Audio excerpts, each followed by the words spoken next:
Friday, Friday, watch Les Mis on Friday. Everybody's looking forward to the musical. What are you singing about? Les Mis, you know, the play that theater's performing tonight and tomorrow. Well, right now we have this show, the one going on right now. We're live. Oh, right. Well, I'm Sabrina. And I'm Ilona. And welcome to Show 43. Attention all juniors. Are you interested in being part of senior men and women? Well, if you are, the informational meeting will be on Monday, March 25th from 7 to 9 p.m., and you can pick up applications there.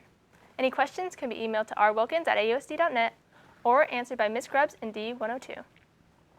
Worldwide, there's an ongoing issue in society that affects far more people than most of us realize. Exploring this issue is Eva with more on sexual misconduct awareness. R. Kelly is back in court today. When Gayle King interviewed R. Kelly, a fall from K-pop stardom. Big Bang's 승리 amid facing a snowballing judge criminal over allegations.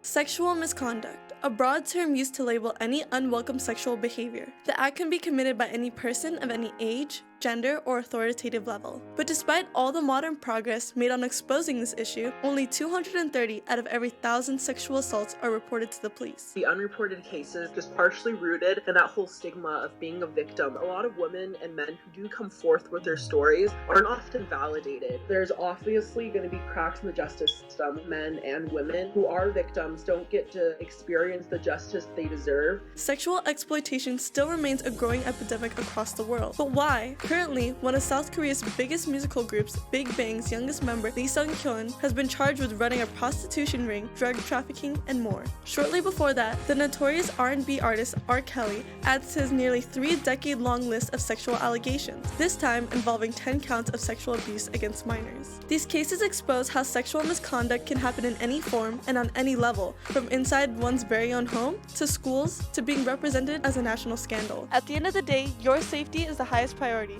So let us all look out for each other today to create a greater change in our world tomorrow. This has been Eva, back to you guys in the studio. If you like boba as much as I do, then Crew will be hosting a Nestea fundraiser. Pre-sale will be from March 11th to the 22nd, and pickup will be on March 29th at 3:15 in the Rally Court. It's $4 with boba and $3.50 without. I'll see you there. We may not know who the captain of the French Revolution is, but we know who Captain Marvel is. You haven't seen the special guest on APN yet, but you will now. Let's fly over to Cassidy with the details on Marvel's latest film. After 21 films, the Marvel Cinematic Universe finally gave us their first female-led solo movie. It opened with Ver, aka Carol or Captain Marvel, living on the Kree homeworld Hala. There, she finds herself caught in the middle of an intergalactic battle between her people and the shape-shifting Skrulls. After her mission goes wrong, Carol is stranded on Earth where she begins to unravel the secrets of her past and the invading Skrulls. Though Carol is a strong female superhero, the film misses its chance to make a more powerful point. Despite it having some underlying tones and commentary of a pro-feminist ideals, many viewers anticipated for more.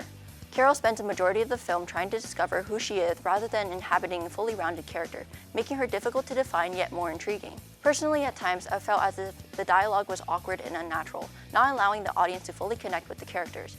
However, this doesn't disrupt the marvelous cinematography of the film. With that, actors Brie Larson and Samuel L. Jackson demonstrate great chemistry through their charming back-and-forth commentary. But most importantly, there's a lot set up for Avengers Endgame coming out April 26.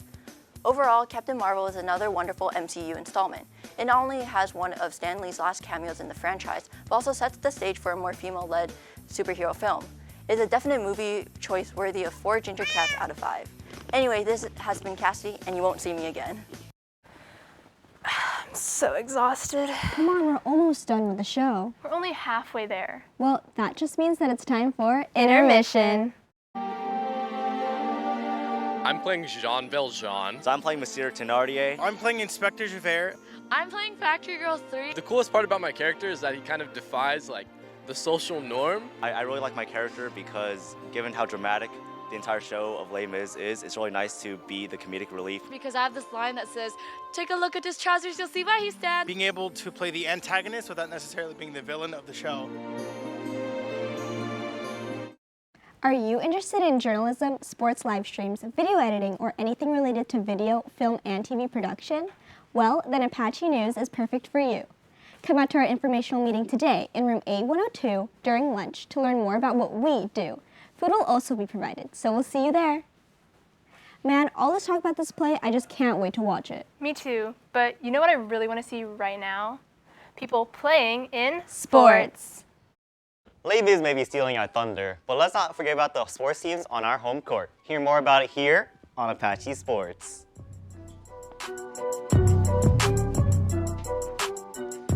On Wednesday, the river, or should I say the swimming pool, was not just a swimming pool for our Apaches.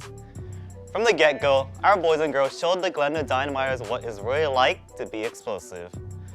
Our Apaches' clean dives, quick turnarounds, and desire to win allowed them to dominate their competition, taking first, second, and third in most of the events. Arcadia's great splash extinguished the Dynamiters' fuse, showing who was really boss. As a result, the Apaches convincingly defeated Glendale, with our girls winning 123-47, and our boys 134-34. The meet against Glendale was really successful. All of us did very well from the beginning to the end. We had consistent first places, and I think we're going to do really well in future meets if we work hard like we do now. But coming up with CV in a month, we know that's our hardest meet, so we have to try our best. We have to be at practice every day. And we're in D3 now, so we're going to have a lot of CIF auto cuts, so we're really excited. The future is bright for swim. Bon survive, boys and girls, and good luck on your next game against Pasadena. Now let's turn around to Kona with volleyball. Our boys volleyball team spiked down the Bulldogs this Wednesday. Our Apaches went up against the Burbank Bulldogs this Wednesday in a fierce game. Our boys started off experimenting with new lineups against Burbank, landing them with a loss in the first set with a score of 19-25. However, they picked up the slack when they went back to their original strategies and lineups, landing them with a win of 25-15 in their second set. During the third set, our boys kept a strong defense along with strong offense, landing and blocking spike after spike after spike against the opposing team, scoring 25-17. In the end, with strong passes, coordinated serves, and ferocity, our Apaches successfully ended their last set with a 25-8 score and with an overall game score of 3-1. Our strength this game was just running combination plays, which in the end lost the defense. We could improve by helping out our middles and communicating more because we lost a lot of points by not communicating. Bon survive, Apaches. Good luck on the game today against Pasadena. You've been hearing about the play for a long time, but have you ever wondered what happens behind the scenes? Well, here's a sneak peek. So I'm playing Inspector Javert, who's completely opposite of who I am as a person, like in real life. So it's very difficult for me to really harness in that, the stone-hearted kind of attitude you need to have to play the character. While we're backstage, stage managing the show, we have to make sure that all the actors are on time, get their cues right. We have to make sure that all the props is in its place. Cosette's doll, we recycled an old baby doll we originally had, whited out its face, and then added the traditional porcelain look that a doll usually had in that time era. This show just has a lot of people in it, so there's a lot of costumes. There's more than 60 people in the show, and each character has about 4 to 5 costumes. Our big challenge was our rotating staircase, because we had to figure out how to get everything lined up so it would actually spin in a circle, but then have enough structure so we could have most of the cast standing on it. The way we built them was one of our students welded up all the gates, and then we just kind of built as we went down the area, but it was about a full day putting it together. Wow, Johanna, thanks for sharing what happens backstage of these theater productions. If you want more behind-the-scenes footage, make sure to purchase the Les Mis DVD from APN for $20. You can come by our table during any of the showings of the play or to the APN in room 8102 at any time. This definitely is a play you'll want to rewatch, so don't miss out. If you don't have a ticket yet, you can still watch the production of Les Mis tomorrow afternoon and come out to the Rally Court today at lunch to pie some of your favorite teachers. Also, don't forget to follow all of our social media accounts listed down below to stay updated with Apache news. This has been Ilona. And this has been Sabrina. Before we end the show, we want to send our condolences to the family and friends of the victims, as well as all the people of Christchurch and New Zealand after yesterday's horrific attack. Be sure to tune into APN next week for the full story on it. As for now, we would like to send off the show with a moment of silence.